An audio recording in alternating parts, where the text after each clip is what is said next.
ইমান শব্দের অর্থ বিশ্বাস। কালেমা শব্দের অর্থ হচ্ছে শপথ, অর্থাৎ শপথ করা। দুইটা আলাদা বিষয়। ইমান হচ্ছে যেরকম আমান্তু বিল্লাহি রাসূলি, রসুলদের উপরে বিশ্বাস, অমালাইকাতিহি, মালাকদের উপরে বিশ্বাস, ও কুতুবিহি, কিতাবের প্রতি বিশ্বাস, অলিয়াউমিল আখেরে, আখেরাতের প্রতি বিশ্বাস।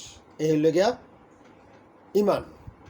আর কালেমা হচ্ছে লা ইলাহা ইল্লাল্লাহ মুহাম্মদ রাসূলুল্লাহ, অর্থাৎ এইটা হচ্ছে আল্লাহর হুকুম ছাড়া কারো হুকুম মানব না, হযরত মুহাম্মদ সাল্লাল্লাহু আলাইহি সাল্লাম আল্লাহর রাসূল, এই শপথ করা।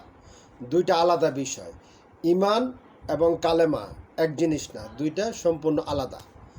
আর কালেমা পড়েই মানুষের হেদায়েতের উপরে ওঠে, অর্থাৎ যাদের ইমান আছে, আল্লাহ এই নিয়মের প্রতি বিশ্বাস আছে, মালাকদের উপর বিশ্বাস, কিতাবের বিশ্বাস, আখিরাতের প্রতি বিশ্বাস যাদের আছে, তারাই কালেমা পড়বে। কালেমা পড়ে হেদায়েতে উঠবে, অর্থাৎ যিনি এই হেদায়েতের দিকে ডাকছেন, ওনার কাছে কালেমা পড়ে ঐক্যবদ্ধ হবেন। উনি যে আদেশ দেয় এই আদেশ শুনবেন, এই আদেশ পালন করবেন, হিজরত করবেন এবং জিহাদ করবেন ফি সাবিলিল্লাহ। এই কালেমা পড়ার পর লেগে মূল কাজটা হইল এটা। অর্থাৎ যারা কালেমা পড়ল না,